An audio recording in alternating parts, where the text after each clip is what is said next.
నష్టంతో నిఫ్టీ 35 పాయింట్ల నష్టంతో ట్రేడ్ అవుతున్నాయి ప్రస్తుతం. అలాగే బ్రెడ్త్ మరికొంత నెగిటివ్ గా మారింది.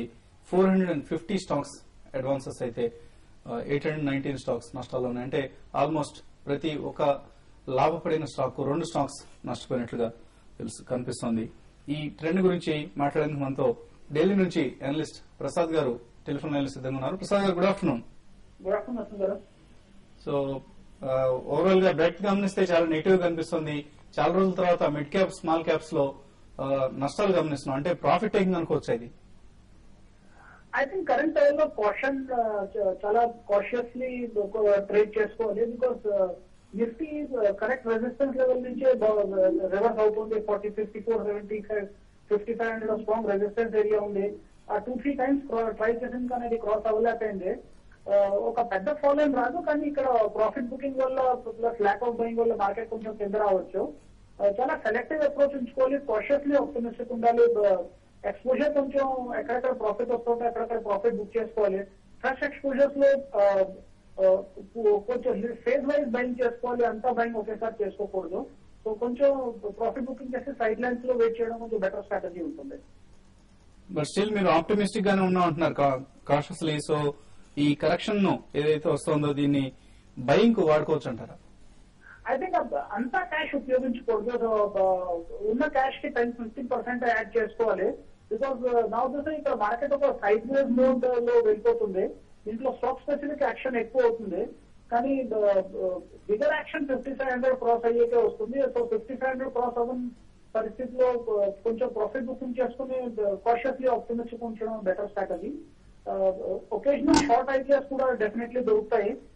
లైక్ టాటా మోటార్ 925 నుంచి 893 వచ్చింది. సో ఐ థింక్ ఇక్కడ 2-way అప్రోచ్, కొంచెం షార్ట్ కొంచెం లాంగ్ మిక్స్ ఆఫ్ స్ట్రాటజీస్ పెట్టుకోవాలి. ఓకే, ఏదైనా స్పెసిఫిక్ రికమెండేషన్ ఇస్తున్నారా ఇన్వెస్ట్మెంట్ కోసం? ఫస్ట్ ప్రీవియస్ రికమెండేషన్స్ కొన్ని హిట్ అయ్యే వాటిల్లో ప్రాఫిట్ బుకింగ్ అడ్వైజ్ చేస్తున్నాను. ఎవరాన్, పాలిప్లెక్స్, వెంకీ, ఇంకా గీతాంజలి జన్, అన్ని స్టాక్స్ మన టార్గెట్ రీచ్ అయిపోయాయి. సో ఈ వీటిల్లో ప్రాఫిట్ బుక్ చేసుకోవాలి. ప్లస్ కరెంట్ లెవెల్ లో Arshiya international previous around 235-240 recommend చేశాను. 280-290 టార్గెట్ కి. ఆ టార్గెట్ వచ్చేసింది. అగైన్ ఒక ఫ్రెష్ బ్రేక్అవుట్ ఇవాళ వచ్చింది, కానీ బయింగ్ అప్పుడు 291 చేసుకోవాలి. ఇప్పుడు కరెంట్ అరౌండ్ 286 ట్రేడ్ అవుతుంది. 291 క్రాస్ అయితే అగైన్ 350 రూపీస్ టార్గెట్ ఓపెన్ అయిపోతుంది. ఇది చాలా interesting logistics play company.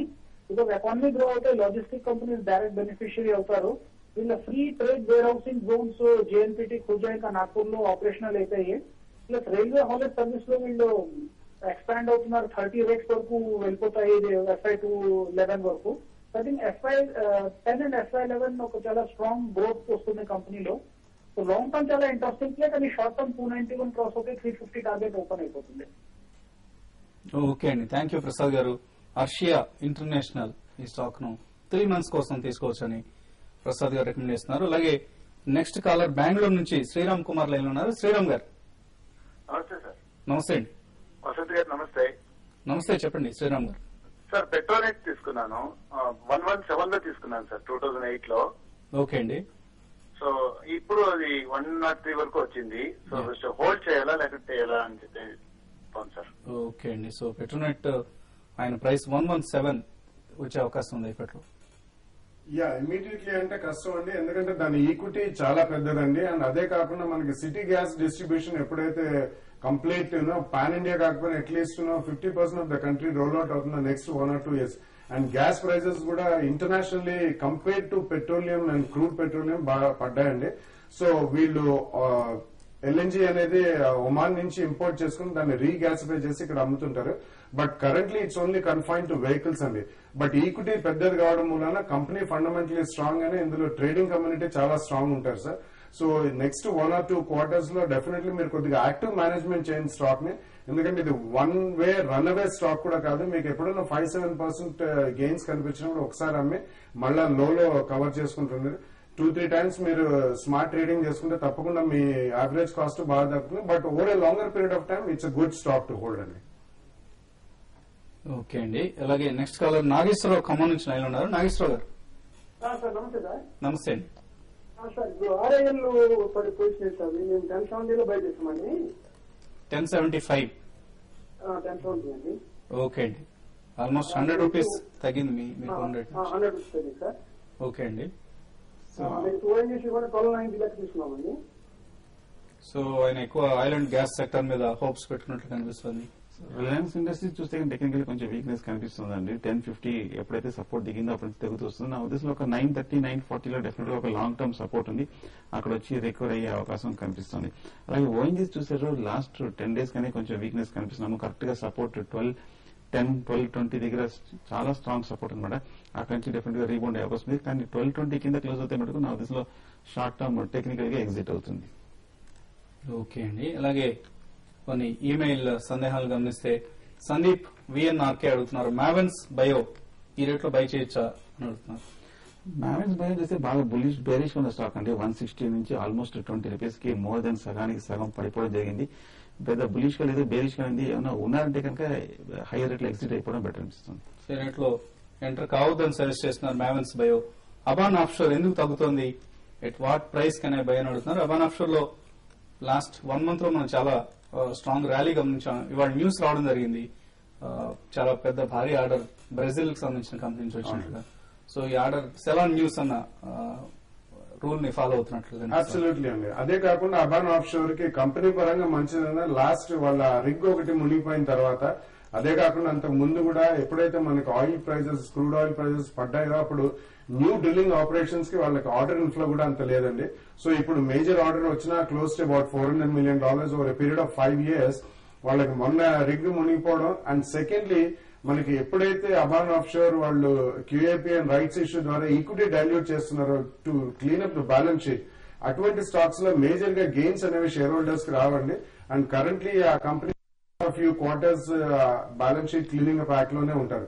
So ఎప్పుడైనా కానీ ఇప్పుడు సెలాన్ న్యూస్ అని ఇప్పుడే వసంత్ గారు చెప్పినట్టు ఇది బేసికలీ ట్రేడర్స్ కి దోహదపడుతుంది, కానీ ఈ స్టాక్ ప్యూర్ ఇన్వెస్ట్మెంట్స్ కి మాత్రం దోహదపడుతుంది ఇప్పటికి కూడా.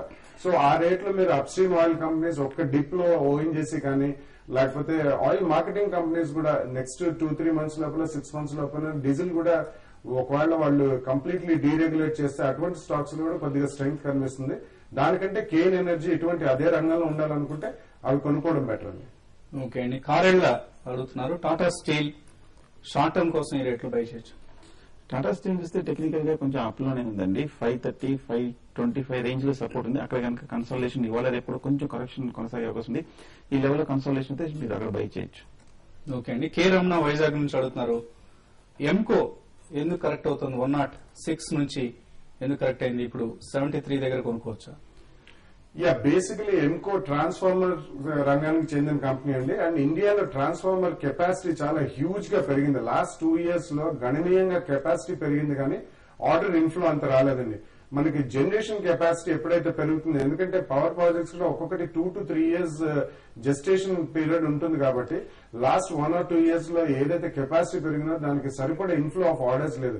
సో అందుకని most of the generate transformer companies కూడా కొద్దిగా రియాక్ట్ అవ్వడం జరిగింది. ఎంకోకి ఇదే కాకుండా కొద్దిగా ప్రాజెక్ట్ ఎగ్జిక్యూషన్ కూడా ఉంది, అందుకనే అది రియాక్ట్ అవ్వడం జరిగిందండి. ఇదే కాకుండా సెకండ్లీ మెటల్స్ కూడా మనకి last 6 months to 8 months input cost పెరిగింది కాబట్టి ప్రాఫిటబిలిటీ కూడా తగ్గింది. అందుకని కరెంట్లీ మీరు కొనొచ్చా అని అడిగితే I request you to wait for 1 or 2 more quarters అండి. ఎందుకంటే మనకి 2012 నుంచి గణనీయంగా జనరేటింగ్ కెపాసిటీ పెరిగినప్పుడు వీళ్ళకి ఆర్డర్ ఇన్ఫ్లో కూడా పెరుగుతుందండి. సో నెక్స్ట్ 2-3 quarters చూసిన తర్వాత you can take a fresh bet depending on the order inflow of transformer companies. Okay అండి. ప్రసాద్ వివిఎన్వి ఆయన దగ్గర ఐడియా కాల్స్ ఉన్నాయి, సో ఈ కాల్ ఉంచొచ్చా తీసేయచ్చు అని అంటున్నారు. ఉంచండి, బాగా పెరిగిన స్టాక్ అనమాట. కాకపోతే 70 కింద కనుక క్లోజ్ అవుతే నా ఉద్దేశంలో కాల్ ఎక్కువ రోజులు ఉంచుకోవడం మంచిది కాదు. ఎందుకంటే సైడ్ వేస్ లో ఉన్నా కూడా మీ కాల్ ఆప్షన్ ఆల్మోస్ట్ కొద్దిగా తగ్గిపోయే అవకాశం ఉంది కాబట్టి సో 70 పైన నిలబడితే ఉంచి మంచిది. ఓకే అండి. లాస్ట్ మైల్ మాధవి హైదరాబాద్ నుంచి యునైటెడ్ బ్యాంక్ ఆఫ్ ఇండియా ఈ రేట్లో తీసుకోవచ్చు అని అంటున్నారు. యా, బ్యాంక్స్ డెఫినెట్లీ అన్ని కొనొచ్చండి. యునైటెడ్ బ్యాంక్ ఆఫ్ ఇండియా అది లేటెస్ట్ ఐపీఓ వచ్చిన బ్యాంక్, అది కూడా బుక్ వాల్యూ ఎక్కడ దొరుకుతుందని అడుగుతున్నారు.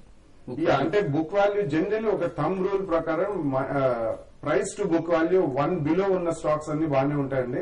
సో ఇది లేటెస్ట్ గా లిస్ట్ అయింది కాబట్టి ఇది రీక్యాపిటలైజ్ అవ్వాల్సిన బ్యాంక్ ఇది. సో ఫస్ట్ ట్రాన్స్ లో దీనికి రీక్యాపిటలైజేషన్ అంతగా కాలేదు, బట్ గోయింగ్ ఫార్వర్డ్ డెఫినెట్లీ ఇది కూడా బాగానే రాణిస్తుంది. ఎందుకంటే యూకో బ్యాంక్, ఆంధ్ర బ్యాంక్ ఇవన్నీ కూడా కొద్దిగా రీక్యాపిటలైజ్ బ్యాంక్స్ అన్ని కూడా బాగానే పనితీరు కనబరుస్తున్నాయి కాబట్టి బాసిల్ 2 norms ప్రకారం నెక్స్ట్ 1 or 2 years లో most of the public sector banks అన్ని కూడా డెఫినెట్లీ పర్ఫార్మెన్స్ బాగుంటుందండి. సో ఉన్న వాటిలో ఇది రీజనబుల్ ప్రైస్ స్టాక్ కాబట్టి definitely you can continue to hold.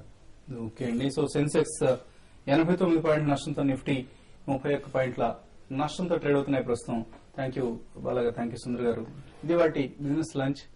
So TV5 money.com లో తర్వాతి కార్యక్రమాన్ని పొడిగించే ప్రయత్నం చేస్తున్నాం. సో TV5 money.com రోజుకు ఒకసారైనా కనీసం ఈ పోర్టల్ ను వాచ్ చేసే ప్రయత్నం చేయండి.